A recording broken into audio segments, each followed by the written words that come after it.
Hello and welcome to my YouTube channel Volvo Christian. Last week I dropped a video with the model year 26 EX90, a full deep dive into all the changes Volvo have done for the updated model year 26 EX90. And today I'm here with the Polestar 3, the brother from another mother, the more sporty approach to flagship SUV. They are built on the same underpinnings, EX90, Polestar 3. But why am I here with the Polestar 3 today? Well, yesterday on Wednesday, Polestar actually dropped their model year 26 of their flagship EV, SUV, Polestar 3. So that's what we're going to talk about in this video. We're going to take a little deep dive into the changes Polestar have done for the model year 26 Polestar 3. I was about to say EX90, Volvo channel. But I love Polestars. I love the Polestar 2. I love the Polestar 3, and actually earlier today I was out driving the Polestar 4, and I've also seen a bunch of Polestar 5 in Torslanda today. But today it's all about the Polestar 3. As I said yesterday, Polestar dropped a press release about the model year 26 Polestar 3, and they had three key elements that they highlighted. It was faster charging, more power and increased intelligence. If we look slightly closer into these three elements, first off, faster charging. How have they managed that? Well, to begin with, they have scrapped the 400 volt architecture and bumped it to 800 volt architecture. So a completely new architecture of the car. With that, we also have faster charging. The previous DC peak was 250 kilowatts, but now the Polestar 3 can peak at 350 kilowatts. Meaning that the 10 to 80% are dropped down to 22 minutes. So significantly faster charging.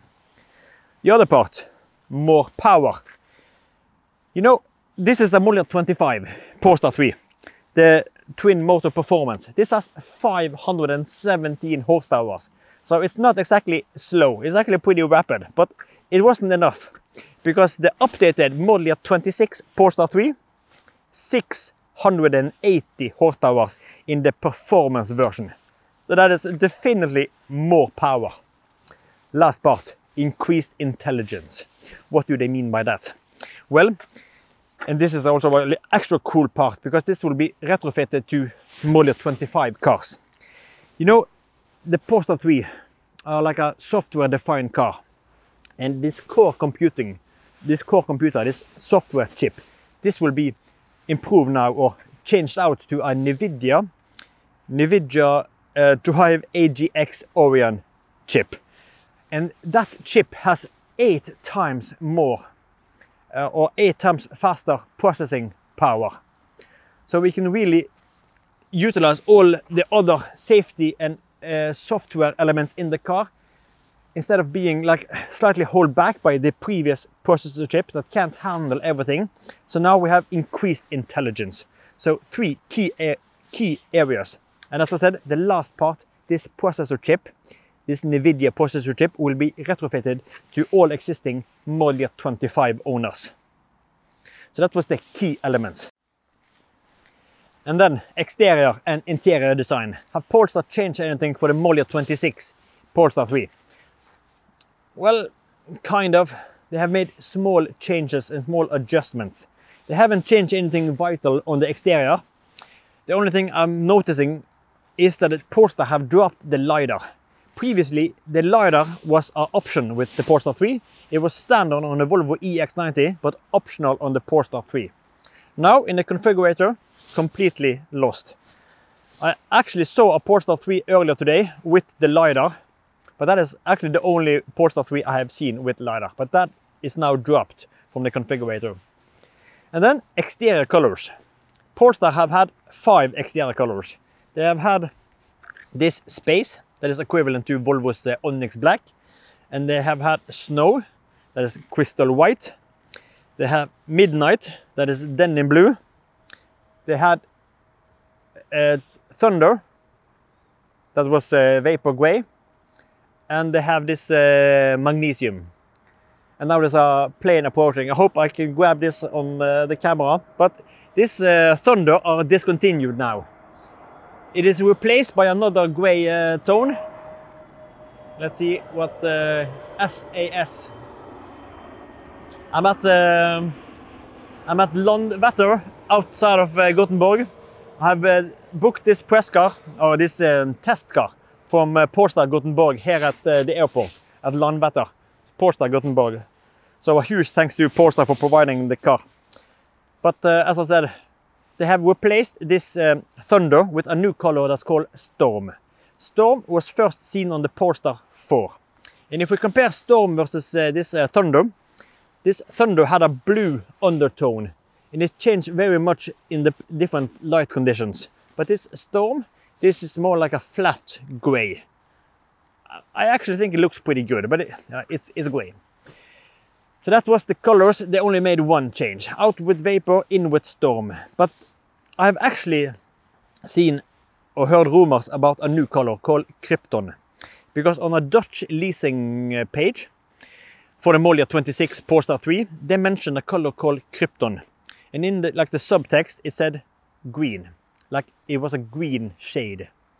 I'm not totally convinced if it's green, but if it is green, I'm super thrilled. Because then I hope it is like equivalent to Volvo's Forest Lake. But these subtexts can be sometimes misleading.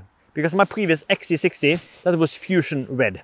But in the paperwork in Norway, it was listed as orange. Even if it was red. But I'm either way really excited for this Krypton. Maybe it will drop at a later stage, or maybe exclusive for some markets. But I would love to see more colors on the Polestar 3. Giving like red or blue.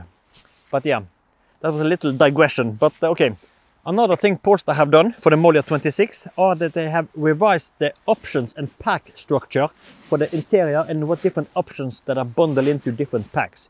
So it's easier for you as a consumer when you are ordering your Polestar 3. Maybe smaller, more individual packs if you want a climate pack. So a little adjustment on the pack structure.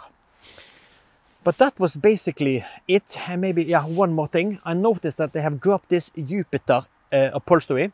This light brownish golden vibe. Now it's just a charcoal interior and this zinc interior. This demo car here, or test car, has the charcoal style. But I love the spec if you go for this zinc interior. But yeah, that was exterior, interior design and some pack structure. But now it's time to talk about the more juicy parts. The powertrain and the performance figures, because they are, yeah, incredible. I have to bring my trusted notebook so I get all of these numbers correctly over to you. There are still 3 power options. We have the single motor, we have the dual motor, and we have the dual motor performance. But now they have renamed them. So the single motor are now called rear motor to specify that it's rear wheel drive. So rear motor, and then we have the dual motor, and then lastly is performance. We're going to start with the rear motor. That is a system power of 333 horsepower, 480 newton meters, 0 to 100, 6.5 seconds, 0 to 60, 6.3. Top speed, unlike Volvo that caps it at 180 km, this one 210 km for the rear motor. Range estimated to 604 km, and we have a battery from CATL at 92 kilowatt hours. We still have 11 kilowatt AC charging, sadly, but the peak DC charging for the rear motor are now 310 kilowatts. So that's pretty good. Pretty impressive figures for the rear motor. But then we come over to the juicy parts, the dual motor. And unlike Volvo, because if you watch my previous video on the EX90, the EX90 dual motor had a system power of 449 horsepower. So I would assume that the dual motor had the same in the Polestar 3. But no. The dual motor in the Polestar 3 actually have 544 horsepower. 740 newton meters, 0 to 100, 4.7. Volvo's was 5.5. So already from the standard dual motor, you are faster than the EX90. 0 to 60, 4.5. Top speed bumped to 230 kilometers per hour. leaving the EX90 in the dust or in the rear view mirror. Range 635 km, battery 106 kWh. That is the same as we saw in the EX90. 106 kWh and 102 kWh usable.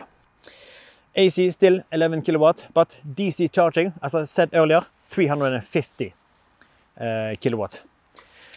And then for the real juicy one, the performance one, same as I have here today, with the performance badge proudly in the front of the car. And if there's one car that deserves this and deserves this kind of power, it is the Polestar 3.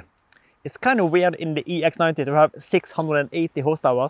In the Polestar 3, yeah, you can say, okay, but 680 horsepower, 870 Newton meters of torque, 0 to 100, 3.9 seconds. And EX90, their performance, 4.2. So, faster to 100, higher top speed, 230, range drops to 593 kilometers. And I think that is exclusively thanks to the 22-inch alloys, because Volvo are rating theirs with 20 or 21.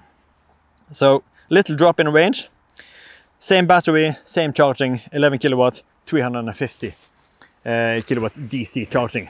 So that is the power figures. What do you think about this? I am really, really impressed. And as I've kind of alluded to, I think it's overkill in the EX90 to have 680 horsepower, because the EX90 doesn't have this chassis tuning that the Polestar has. It doesn't have the brakes and the suspension. Here we have upgraded Brembo brakes. And it's more appropriate here maybe with 680. I think maybe Volvo should have capped it like 600. But, and yeah, cornering, acceleration, will it pivot? I don't know, but either way, that was the performance figures.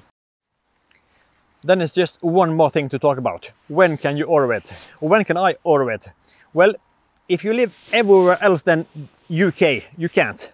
It's actually United Kingdom that gets the Polestar 3 Model Year 26 the first. So it's going to be available in UK right now to order. You can place your order and you can configure your car. And this is due to high demand in the United Kingdom for the Polestar 3. High demand, and they have also sold out their batch of Model Year 25. So they need a new car instantly. So the United Kingdom gets it first, and then everyone else will have to wait like maybe 1 week, 2 weeks, 3 weeks, a month, I don't know. But we have to wait. Even us in Norway and Sweden, we have to wait. United Kingdom gets it first. But if you want to configure your car, just visit the United Kingdom's webpage and go to Polestar 3 and configure your car. You can build your perfect Polestar 3, maybe the Storm exterior and the Sync upholstery. For me personally, I would go midnight, 100% every day of the week, midnight with the Sync upholstery. That will look magnificent, and obviously with the Bowers and Wilkins. But that was it. But if you are ready to order, just one more question. Would you go for the Polestar 3 or would you go for the Volvo's EX90? Both 800 volts, both 350 kilowatt peak power. Yes, Polestar 3 is a 5-seater, Volvo's 7-seater. One is more sporty, one is more comfortable. And my biggest complaint with the Polestar 3 have been actually the utilization of space. I think they have over-prioritized the rear bench versus the luggage room. It's pretty small luggage room for such a big car. My wish was that the second row would be on like a track, so you can adjust it in length. So if you wanted more space in the luggage room, just adjust the bench slightly forward to get more space in the luggage room. And then you can slightly more customizable, as you can in the EX90. But what would be your choice? Higher top speed, faster acceleration, and in the Polestar 3 you can also disconnect the ESC. So this is the more fun approach versus the more logical and comfort, family oriented. I think I'm leaning on something with a star. But that was it. I'll see you in the next one. And a huge thanks to Polestar in Gothenburg for providing this car. But until next time, take care and bye bye.